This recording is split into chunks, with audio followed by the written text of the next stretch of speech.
کہ لیڈر ہونے کے ناطے ناطے ان کے نام کے ساتھ سابق وزیر اعظم آف پاکستان بھی لکھا ہوا ہے، تو یہ کوڑے صرف عمران خان نہیں بلکہ پاکستان کے 26 کروڑ عوام کے منہ پر پڑیں گے جن کا وہ کسی دور میں سلیکٹ کر کے وزیر اعظم بنایا گیا تھا۔ خیر، ایک بات سمجھ نہیں آتی کہ سپریم کورٹ پوری کوشش کر رہی ہے کہ انتخابات وقت پر ہوں، تاخیر کی کوئی گنجائش باقی نہ رہے، وہ تاخیر کا ہر دروازہ بند کر رہے ہیں، لیکن دوسری طرف ہائی کورٹ ایسے اقدامات کر رہی ہے جن سے یوں لگتا ہے کہ انتخابات میں وہ کوئی نہ کوئی رنگ بازی جو ہے وہ کرنا چاہتے ہیں۔ ہائی کورٹ والے وہ کچھ نہ کچھ چاہتے ہیں کہ کوئی نہ کوئی وہ ایڈونچر نہیں جسے کہتے، کیونکہ ابھی تک جو کہا جاتا ہے نا کہ ابھی تک موجود ہیں کچھ ایسی طاقتیں ابھی تک لاڈلے کو لاڈلا بنانے کے لیے موجود ہیں، اور وہ کوشش کر رہے ہیں کہ کوئی نہ کوئی ایسی چیز ہو جس میں کوئی نہ کوئی لاڈلا چیزیں ہوتی رہیں۔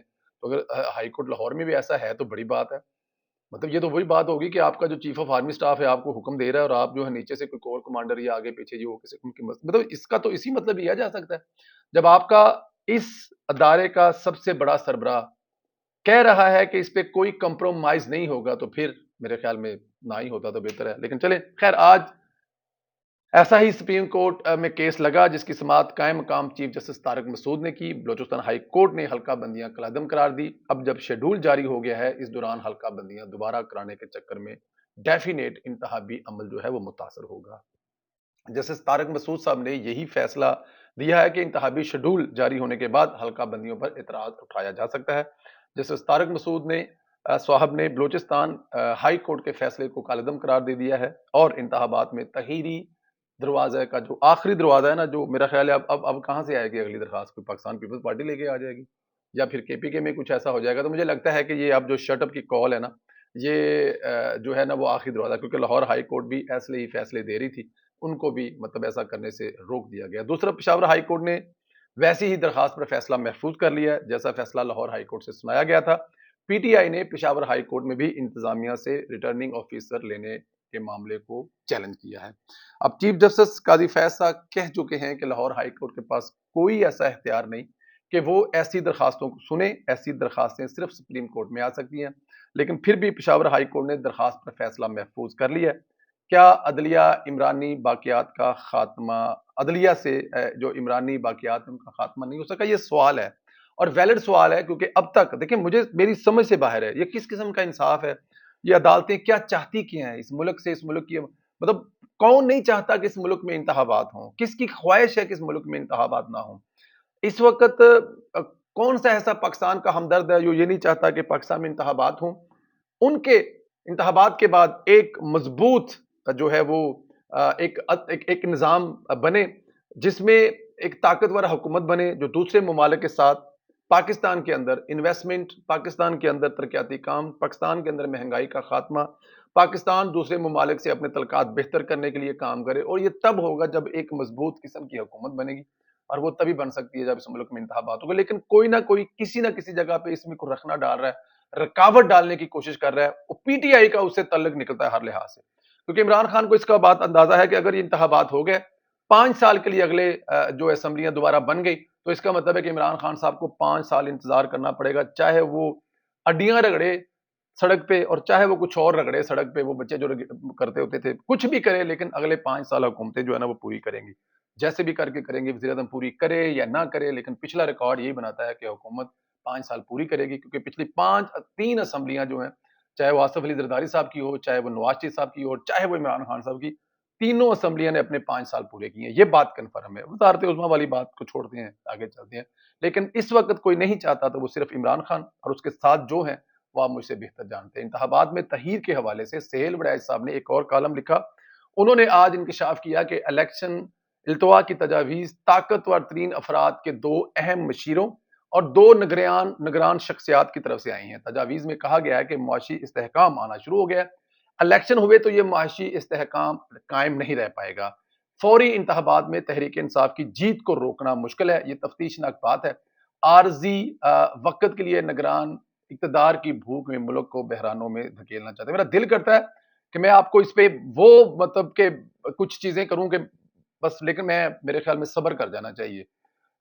جب شاید جو ابھی بیٹھے ہوئے ہیں جن کو ہم اقتدار کے بھوکے کہہ رہے ہیں، اقتدار جو اس وقت نگران بیٹھے ہوئے ہیں، ان کو شاید لایا ہی 2 سال کے لیے گیا ہو، ان کو یہ بتایا گیا ہو کہ آپ 2 سال کے لیے آ رہے ہیں، اور پھر ان کو یہ بھی بتایا ہوگا کہ پاکستان کے بہترین دماغوں میں سے آپ بہترین دماغ ہیں جن کے ذریعے ہم نے ملک کو پتہ نہیں کہاں لے کے جانا ہے.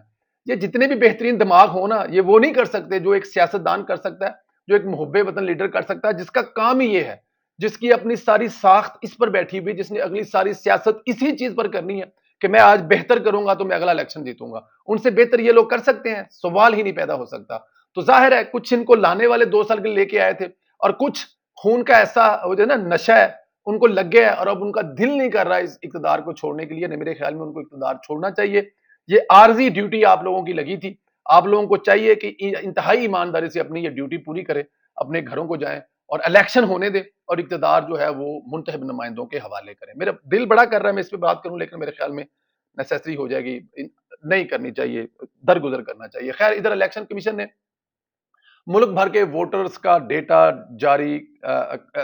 جو ہے وہ بھی جاری کر دیا ہے، اور حتمی معاملات جو ہیں وہ مراحل میں داخل ہو چکے ہیں. ظاہر ہے آنے والے دنوں میں یہ چیزیں ہوں گی. الیکشن کمیشن کے مطابق ملک میں ووٹر کی تعداد 12,85,85,760 ہو گئی ہے. 12,85,85,760 ہو گئی ہے. ملک میں مرد ووٹروں کی تعداد 6,92,63,704، اور ملک میں خواتین ووٹر کی تعداد 5,93,00,000 اور 22,056، مطلب تقریباً آلموسٹ برابر ہے جی. خواتین جو ہے مردوں کے برابر ہیں. فواد چوری کی بیوی نے ایک نئی رنگ بازی شروع کی ہے. ہبا فواد نے آج جہلم میں فواد چوری کی انتخابی مہم چلانی شروع کر دی ہے. یہ حق ہے، اس کو ہم رنگ بازی ہی کہیں گے، لیکن چلو کوئی بات نہیں، چلا لیں. لیکن محترمہ نے ہو بہو مکمل طور پر مریم نواز کا جلسہ کا حلیہ جو ہے نا وہ کاپی کر لیا ہے. اس انداز میں گلاس پانی کا پکڑا، ڈریس بھی مریم نواز والا پہن لیا، اس پوز میں تصویریں کھنچوا کر پوسٹر پر لگوا لی، سوشل میڈیا پر وائرل کر دی. ایک طرف یہ خاتون مریم نواز پر کیچڑ اچھالتی ہیں، اخلاق سے گری زبان استعمال کرتی ہیں، دوسری طرف سیاسی زندگی میں مریم نواز کو آئیڈیل بھی اپنا بناتی ہیں. مطلب لیکن چلو کوئی گل نہیں، جو بکتا ہے وہی خریدنا چاہیے. اب ان کو اگر لگتا ہے کہ مریم نواز جو ہے، لوگ مریم نواز کو اس روپ میں پسند کرتے ہیں، تو لوگ ان کو بھی کریں گے، تو کوشش کر کے دیکھ لیں. اس کھلی منافقت پر کہنا چاہوں گا کہ مریم نواز کے نظریات کو بھی تو فالو کریں نا. مریم نواز نے جو کیا ہے، کیا وہ فواد چوری صاحب کی جو بیوی ہیں وہ کر سکتی ہیں؟ فواد کی بیوی نے جہلم میں جا کر فواد کے بھائیوں کے خلاف، مطلب اب وہ فواد کے بھائیوں کے خلاف ہی جو ہے وہ محاذ لڑیں گے. اس کو جہلم پریس کلب میں داخل نہیں ہونے دیا گیا، تو اس نے فواد کے بھائی فیصل چودھری پر الزام لگایا کہ اس کے کہنے پر مجھے اندر، مطلب کہ اس میں اندر انٹر نہیں ہونے دیا. یعنی ہبا فواد نے اپنے شوہر کی انتخابی مہم کا آغاز فواد چوری کے بھائیوں کے خلاف پریس کانفرنس کر کے کیا ہے. یہی نہیں، ہبا نے یہ بھی الزام لگایا ہے کہ مجھے فواد کے بھائیوں نے گرفتار کرنے کی کوشش بھی کی ہے. بڑی اچھی بات ہے، کرنے چاہیے. یہ او جانے تو پوندانے، ہمارا اس سے کیا، یہ بھائیوں کا معاملہ ہے، بھائی جانے بھابھی جانے. ہم آگے چلتے ہیں. پی ٹی آئی کے بہادر لیڈر آج کل آن لائن جلسے میں بڑھ کے مار رہے ہیں، لیکن حلقے میں مقابلہ کرنے سے قاصر ہیں کیونکہ اشتہاری ہیں. آج نادرا نے 18 پی ٹی آئی رہنماؤں کے شناختی کارڈ بلاک کر دیے. مراد سعید، اعظم سواتی، حماد اظہر، میاں اسلم اقبال، حافظ فرد عباس، کرامت علی کھوکر، علی امین گنڈاپور، امتیاز شیخ، واسق قیوم عباسی، علی اصغر منڈا، مسرت جمشید چیمہ، احمد نیازی، زبیر خان نیازی، اسد زمان، سعید احمد سندھو، ندیم عباس، بارہ غلام محی الدین دیوان کا آئی ڈی کارڈ بلاک کر دیا ہے. اور یہ بھی اطلاع ہے کہ ان کے آئی ڈی کارڈ بھی بلاک کر دیے جائیں. اب دیکھیں ان لوگوں کا جرم کس لیول کا ہے کہ ان کے پاسپورٹ تک جو ہیں وہ بلاک کیے جا رہے ہیں، آئی ڈی کارڈ بلاک. اب جرم دیکھیں کس قسم کا ہے.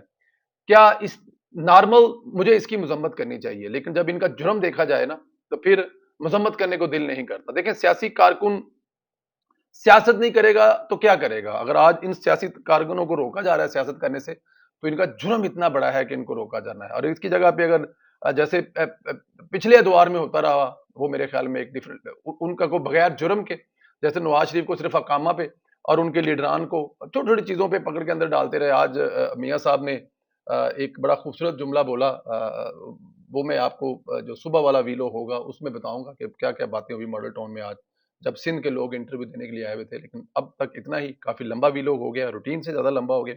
آپ لوگ اپنا خیال رکھیں، اجازت ضرور دیں، لیکن اس سے پہلے میں پھر آپ کو ریمائنڈ کروا دوں، جن دوستوں نے ابھی تک ہمارا چینل سبسکرائب نہیں کیا، سبسکرائب کریں، بیل آئیکن کو پریس کریں، اور اس سوال کا جواب ضرور دیں. کیا جو فواد چودھری کی بیوی، میرے منہ سے بیوہ نکلتے نکلتے رہ گیا، ان کی جو بیوی ہیں کیا وہ کامیاب ہو پائیں گی؟ فواد چودھری کو اندر بیٹھے سیٹ جتوا پائیں گی؟ آپ اپنے ذہن میں ایک چیز رکھیں جواب دینے سے پہلے، فواد چودھری کا آخری جلسہ 2018 میں جن کی خالی کرسیوں سے عمران خان نے خطاب کیا تھا۔ Social media talk show 1 Facebook کا ہمارا پیج ہے، اس کو ڈھونڈ کر فالو کریں۔ اجازت دیں، پھر آپ لوگوں سے بات ہوگی۔ خدا حافظ۔